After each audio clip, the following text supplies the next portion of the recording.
Greetings, family. This is your brother, Antoni Bo. Welcome to the Antoni to Bo Show. Thank you and always much love to the A to B listeners and family. Thank you for all the first-time listeners. We would implore you to like, share, subscribe, turn on the notifications, and comment. We definitely want to get comments or feedback. I love to hear your responses and how you receive this good food. I want to dedicate this to my mother.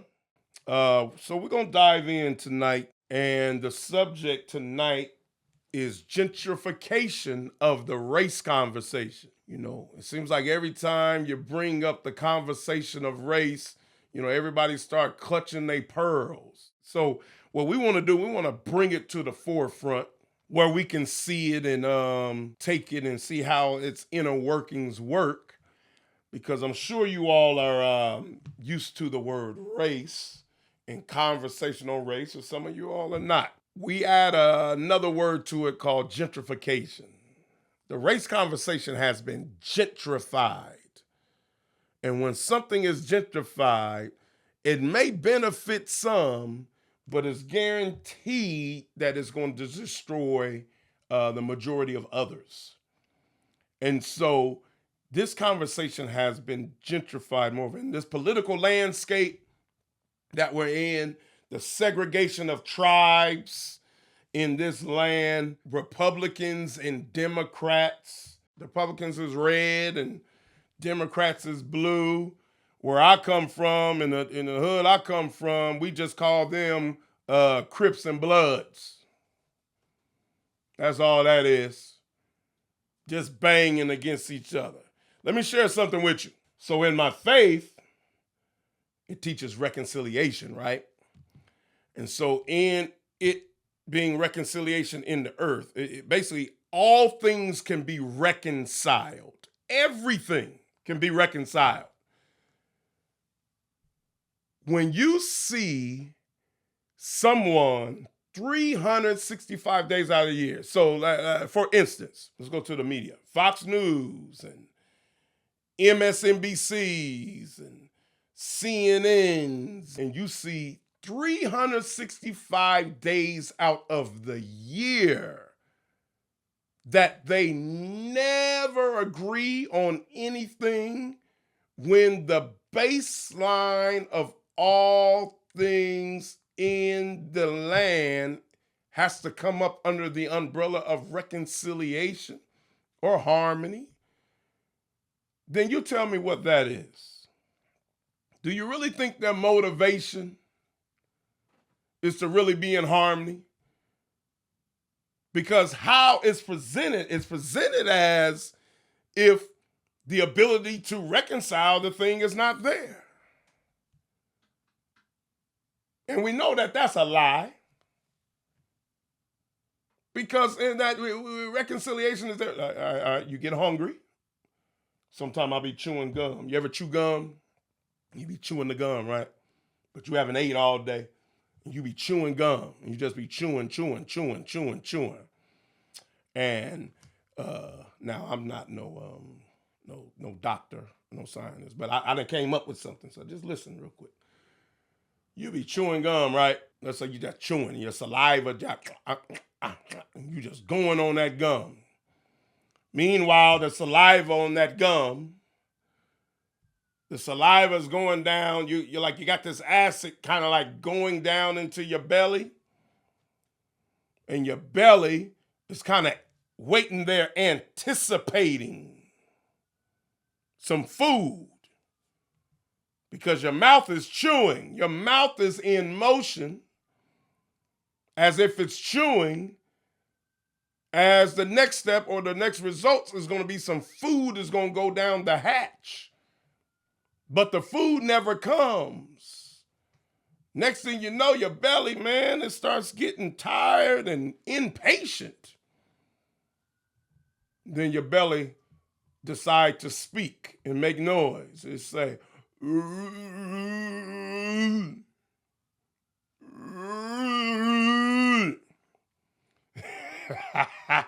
That's your belly talking back to you. Hey, buddy, stop faking chewing on food or act like you're chewing food and actually send some nourishment down the hatch. Why I don't have to, yell at you. And so with that being the case, we have to make sure that when we have these conversations, we're having these conversations correctly. We don't want to have these conversations as if we're just chewing or munching and no nourishment come down the hatch. Well, that's what's happening with the race conversation, man. A bunch of gentrify, chewing on juicy fruit, big red, double mint, hubba bubba, bubblicious, extra. And you're just chewing. You know why you're chewing? You're chewing that extra. You want to know why you're chewing that extra? Just to keep your breath fresh. But you ain't really trying to clean it all the way up. You just want to get your breath fresh. What can be smelt from the outside, but you ain't really trying to clean it up inside. So what do? Since that's your motivation, just to get your breath fresh, you chew on the gum, you chew on the extra gum. Flavor of gum is called gentrification. And you just chew and chew and chew and chew, but nothing coming down the hatch that represents nourishment. So now no nourishment comes. If no nourishment comes, you're taking in no calories. You take in no calories, no nourishment. You can't bring back no energy back to the conversation, back up out of you. Because you're not receiving proper food in the first place. So I'm going to read something for you, all right? Check this out. We're going to read the definition of gentrify, okay? And then we're going to talk about how the spirit of this definition functions and works hand in hand with what we're seeing with the whole conversation surrounding race and culture, all right? All right, this is what it tells me. It says gentrified of a formerly poor urban area, changed in character by wealthier people moving in, improving housing, and attracting new businesses, typically displacing current inhabitants in the process. Another definition, refined, polite, or respectable. That's gentrified. So imagine, all right, you know about lands, right? So when my family came up here from Arkansas, they came up here for jobs, right? It was these jobs that they had, right? I believe it was on the shipyard, I believe. But they could not live in certain neighborhoods. So they built this community for the colored workers, a place called Vanport, right? And so they came up here from Pine Bluff and Little Rock, Arkansas, and they were living in Vanport. And then the dikes broke, and so it flooded.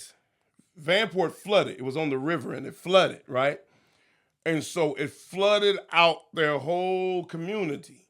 So then where we live, they had to open up the different places that they were not allowed to live, right? So they weren't allowed to live at these different places. And so what they did, they redlined these certain spots, these certain zip codes, and they allowed, the black people that was coming up to work and that was in the community, they allowed them to live in these certain segregated areas. It was segregated. Already gentrification is happening, but not how you think. We'll get back to that. So they come into these areas, they're living in these areas, and then what kept happening is when a new idea would come that would improve the better good of the land, right? Then what you had is they would come to that land. So like we have this highway called I-5. Well, that was a community. The highway wasn't there yet. But then they decided to put the highway in there, so they uprooted the community, that black community, and they put the highway there. Then they have it where they would hold the events at the arena and where the basketball team played, and they had to build that. And so, but that's where the black community was, and so then that came, and so they uprooted them there or gentrified there and uprooted them there where they can gentrify that. And it just went so on and so on to where the last place they had this hospital called Emmanuel Hospital where we live, and actually where I was born. They were going to do it right there, but then the black community protested so hard because they were tired of being uprooted, you know, by the wealthier contingent for the so-called better good of the community. Remember, this is something we always used to teach the young people at Shades of Unity. At the end of the day, it's always about who has the power to define. And so when we talk about gentrification, it starts right there. Who has the power to define? And so those who were wealthy, they defined. And so it stopped right there. The black folk kind of placed themselves right there, and then it expanded throughout kind of Northeast, and that's just kind of where the black folks lived. Seeing that they were posted there and was not moving from there, what ended up happening, you have this thing called, what you will hear across the United States, you had this thing that they would call white flight. I know you all have ever heard of that. White flight. White flight just represents, that's where you got the term suburbs from. Because that's where that's where the flight went. So-called white folks went to the suburbs and got away from the cities because the cities is where the black folk was living or were allowed to live. And so they went to the suburbs over here. And so the suburbs start to get built up. Well, that lasted for a while, but then all of a sudden, the city is where, all the profit is. But yet that's where all, the black folk lived. And so it had to be arranged to where that has to now be turned around and re-gentrified by means of economic means. So notice it was by economic means and not having a place to go where how the black folks first got into these cities. And then for economic means, this is how it's going to be re-gentrified. And how they did it then was you start to raise, the prices or the median income levels of those places within the city. And we know historically, from an economic standpoint, black folks within these different cities did not make, that amount of money. And so what happened? A lot of them was renting. So a lot of black folks was renting where they lived. And so they were coming in to the owners and they were presenting the owners these checks, right? And so let's say the owner bought the house for $45,000. Like it was some houses they got for $45,000 that was 4-bedroom, 3-bathroom homes. And they got it for $45,000. Next thing you know, the gentrification process starts. And now the check comes and the check is worth $350,000. And so if you got it for $50,000, now you're getting a check for $350,000, man, you done came up $300,000. And so now the owners are now taking these checks, making a financial move, but then it leaves a displacement for the renters. And so a lot was renting. And so because this happened, they end up being displaced. And so now they're kind of scattered abroad over the city. Now, this is after communities been built, traditions have been built, neighborly companionship, camaraderie has been built, proximity within that has been built. And next thing you know, now you don't live there anymore. And you got to go somewhere else because of economic means that you do not have. So you got to go somewhere that, may cost you a little less. And so the community ends up getting dispersed. And so now you have, like, the neighborhood I used to live in, I think right now has like 12 or $13 million homes. Like, that never would have been a reality, when I was growing up there. But now have 12, $13 million homes. So that's kind of like what gentrification pertaining unto lands would represent. Now let's take that definition, right? And now let's put gentrification with that spirit of that definition now on the race conversation. Where those who lacked, because you got to remember, we got to define race. If you remember we asked you a question, what is the trophy?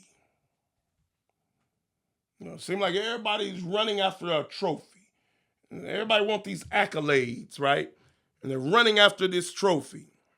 But can't nobody tell me what this trophy is. Everybody wants to win, but nobody can tell me what they're winning. But they're dealing with each other as they're in competition. They're fighting against each other, competing, but for what? And so with that being the case, here it is. Now we have this conversation called the race conversation. And in having the race conversation, you got to remember the first rule to gentrification is buy low, sell high. Buy low, sell high. So now if we're going to gentrify the race conversation, when I interject myself, if I'm a gentrifier and I interject myself in the conversation, remember the first rule is I have to buy low. So if I buy low, I cannot have too much wisdom percolating that's above my head in that conversation. I can't have a lot of knowledge being put forth that's going to bypass what I understand in that conversation.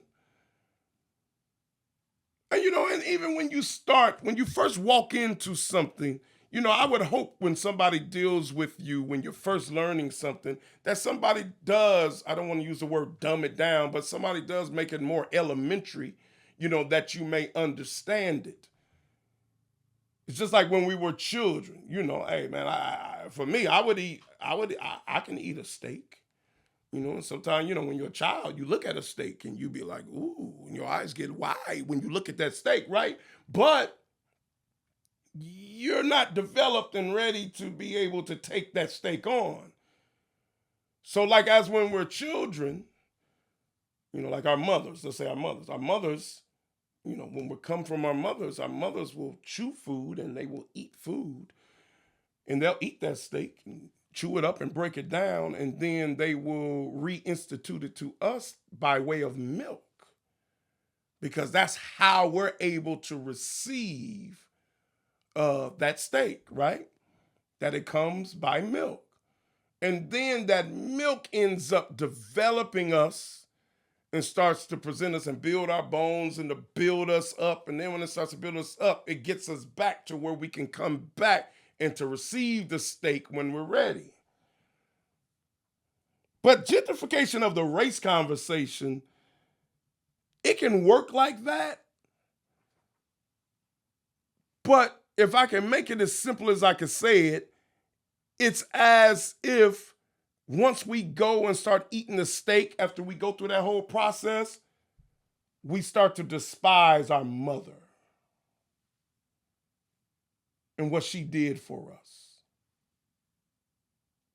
You know, in the neighborhood, they used to say, it starts out, I believe they say, it starts out a partnership, but it ends up the same old ownership. And that's what they used to say in the neighborhood pertaining unto the conversation with race.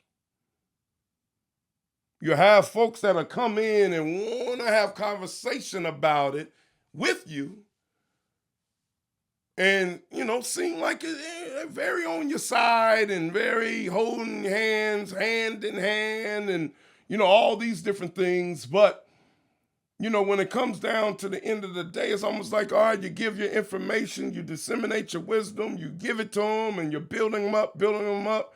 And then all of a sudden, once enough is received, and I guess they feel like they can eat steak now, they let go of your hand. You're no more partners no more. So the question is, what is the motivation? And also, the question is, did they jump out there? Was their eyes bigger than their stomach?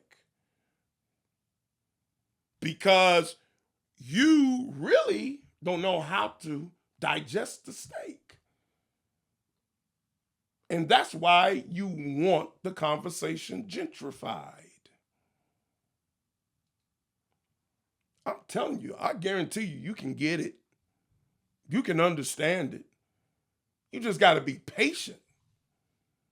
And you got to listen to the right wisdom, the ones that has the teeth to be able to break it down into portions that you can receive that can nourish you. But what we don't want to do is turn the conversation into somebody's trying to win a trophy.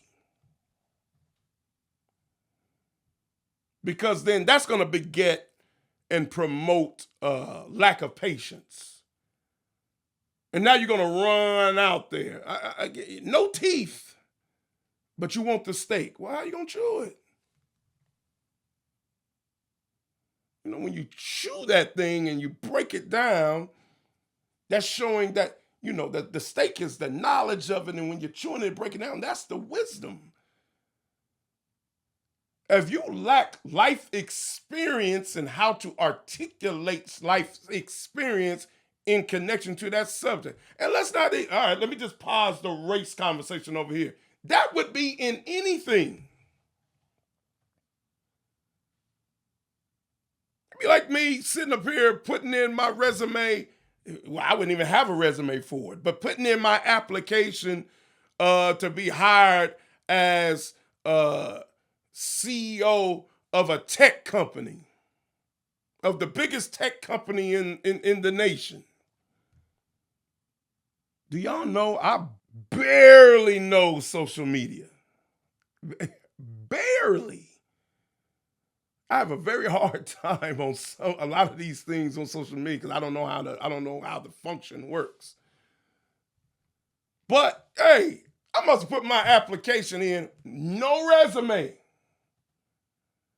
to be CEO of this biggest tech company in the land.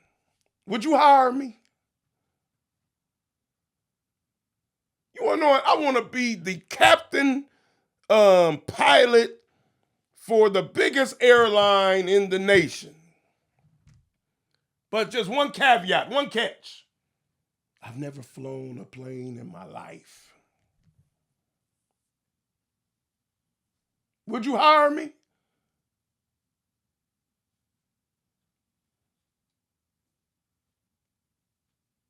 Would you gentrify your standards?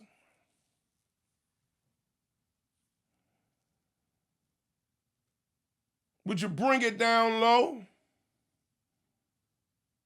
and keep the standard low? Exactly. See, that's how I feel when you try to jump on the race conversation and you have no clue what you're talking about. Why? Because you have no resume. Oh, man, well, hey, I go through, man, look, racism could be done to me too. That's not what I said. That's not what I said. I said you don't got no resume. I didn't say it can't be done to you too. I'm saying you do not have the experience of how to study it and then articulate it back out to express your skill, that you know how to handle what's going on and know how to bring it forth to define it for what it is. And to build strategies and to build remedies and how we can reconcile it for what it is, or that we may get to the next step. That's not you.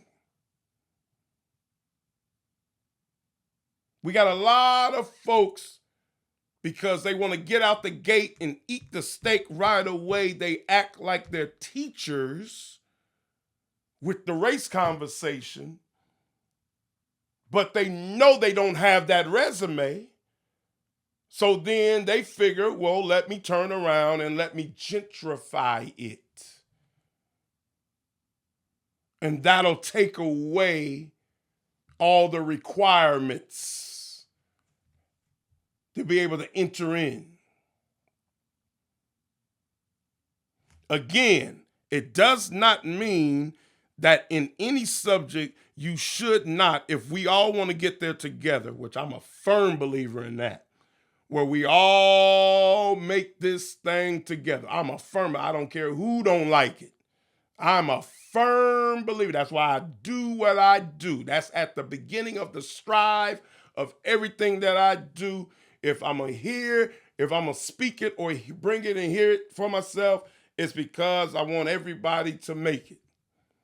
And I believe you got to break it down elementary, just like my mother broke down the steak, eating it, and it was provided for me within the package of milk.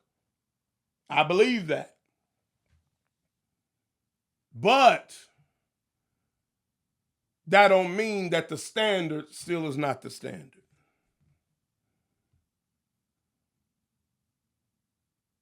Trigonometry, that's up here.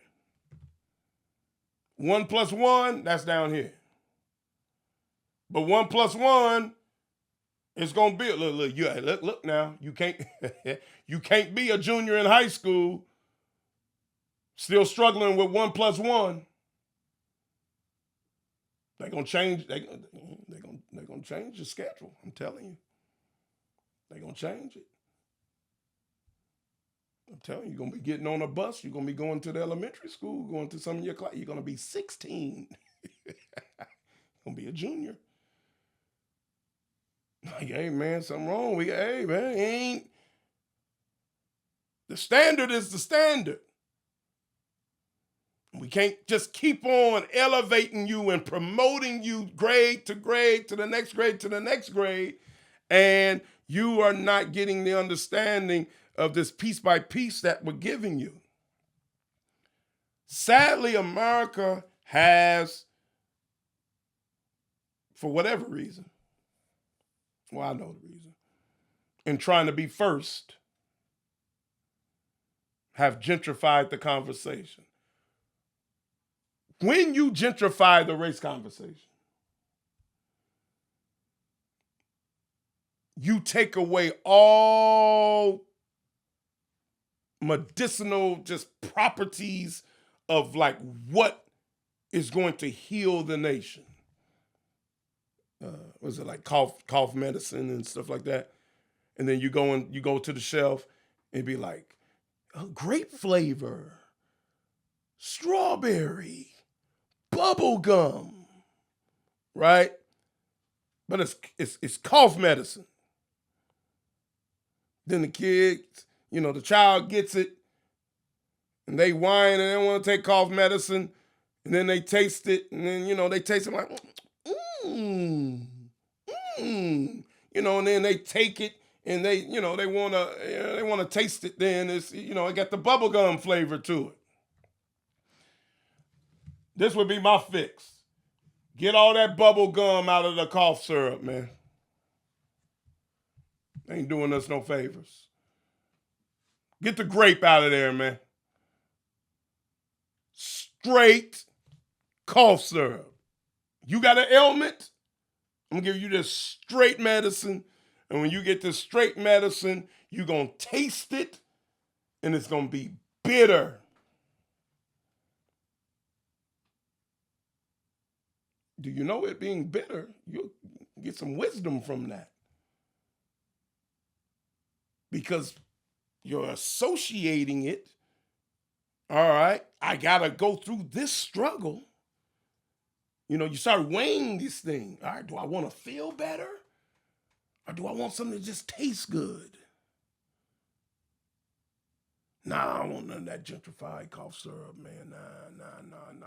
Give me that kind. Because, when they put that grape whatever in it, man, I know that dilute the properties in it, man. Nah, give me that straight shooter. That's going to hit me real good, that make my, when you drink it, and you take it, and your whole face turns upside down. It's so nasty. You ever had that? Where your eyeball down here and your mouth up here, because your whole face turns upside. It's so nasty. But once it get down in you, you can feel it working. Real warm feeling. You feel it working. That's what we need. You got to listen good, when you get bit by a snake, the snake puts in you venom. Correct?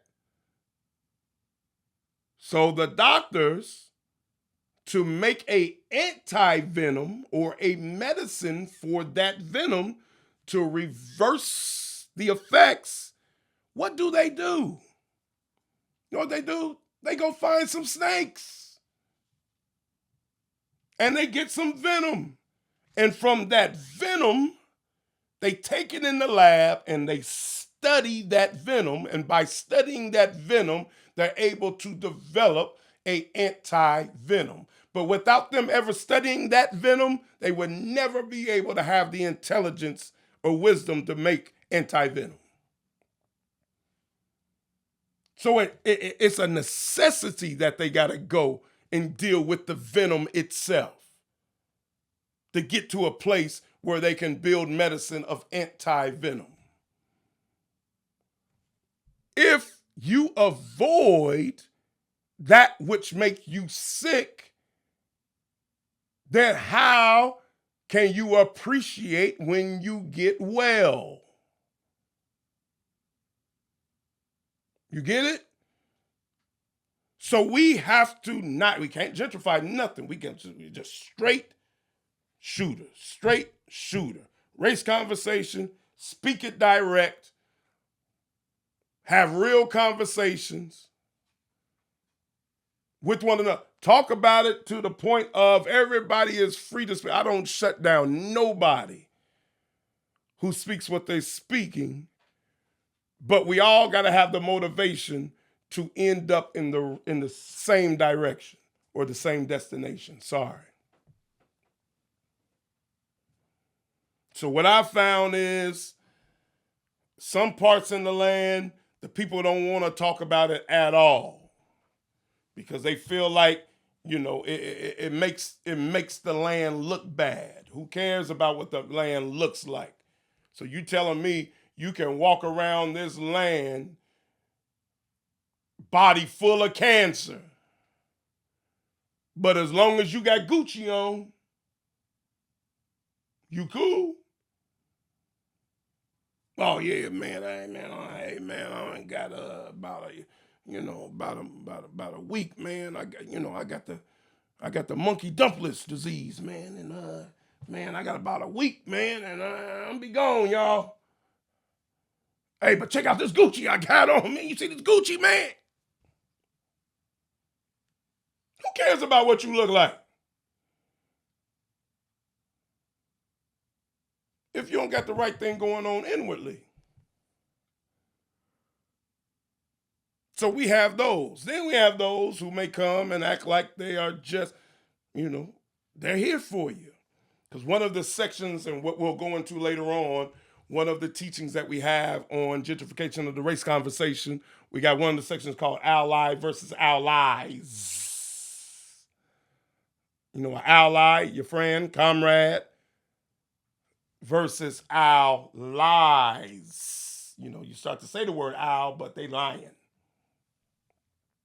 And I remember I had this one, I was at this seminar one time, uh, and it was me. I was one of the few black guys there.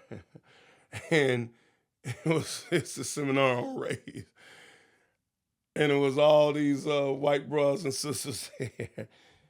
And I'm at the table, I'm community table, and I'm talking, we getting it in, and we're talking, and I love that stuff. But they, the person who was walking around was listening to what I was saying, and after listening to what I was saying, they responded and said to the people at the table, they said, "Okay, well, all right. So what Antoni Bo is what he's saying to you is," I'm like looking like, and they go on and say what I was saying. I'm looking though like, oh, hold on, man. Why do they feel like they got to interpret my words? I think I spoke English. Everybody here understand English. I was speaking English. They feel like they got to interpret my words. See, that's the problem. Another stage of gentrification of the race conversation. Well, I have to interpret it, meaning it has to come from this image or this package for you to be able to receive the medicine. Stop putting that grape on that cough syrup. You don't need no bubblegum flavor. You coming straight from the source. Man, that's a blessing when you can get it straight from the source, ain't that? When you can mine the plant or the root or whatever it is from the land. And I remember one of my bros, my bro from Nigeria, my bro, he know who he is. He said, "You sick?" And I said, "Yeah, man, I'm sick." Man, he gave me something. I don't know what it was, man. It looked like a piece of almond. And he said, "Just chew on this." I was like, "What?" And he gave it to me, man. You chew on it, and guess what? It works. That's just some understanding, some intelligence. See, when somebody has a resume, it don't matter if I'm sitting on the front of the bus, the back of the bus, or if I'm driving. I'm just thankful I'm on the bus. And if I'm on the bus, guess what? We all get to our destination. It don't matter if I'm driving. That's our problem. Everybody want to drive. Everybody want to be a teacher. Can't be a teacher unless you're a student first. But if I'm just sitting on the back of the bus and I get to ride, hey, I'm thankful. Hey, he knew how to get the the almond dirt rock. What it was. This dude got me chewing on this thing, man. But it worked. Wonderful. Thank you, bro. Right motivation, he had the remedy, and it worked. So we're going to dive in deeper into how the conversation gets gentrified. We're going to talk about ally versus allies.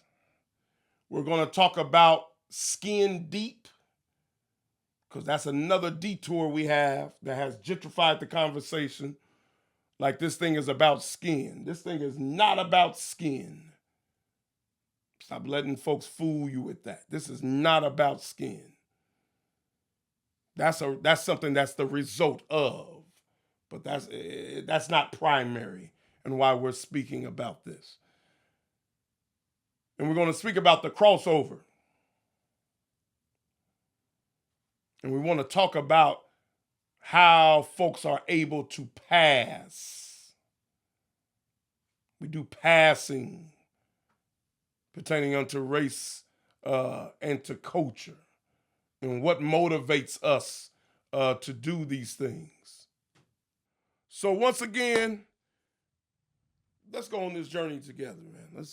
Let's figure this thing out, because our desire is that we all get there together. We all get there together. So remember, thank you for listening. Like, share, subscribe, comment. Tell your guy, what you thought of it. Let's be there together again. We send love to all the peacekeepers in the earth and those who are willing to war within themselves to get to peace, to where they can be an example to the other, meaning they're going to have a resume. You got it? All right. Hey! Peace be. Next time, family.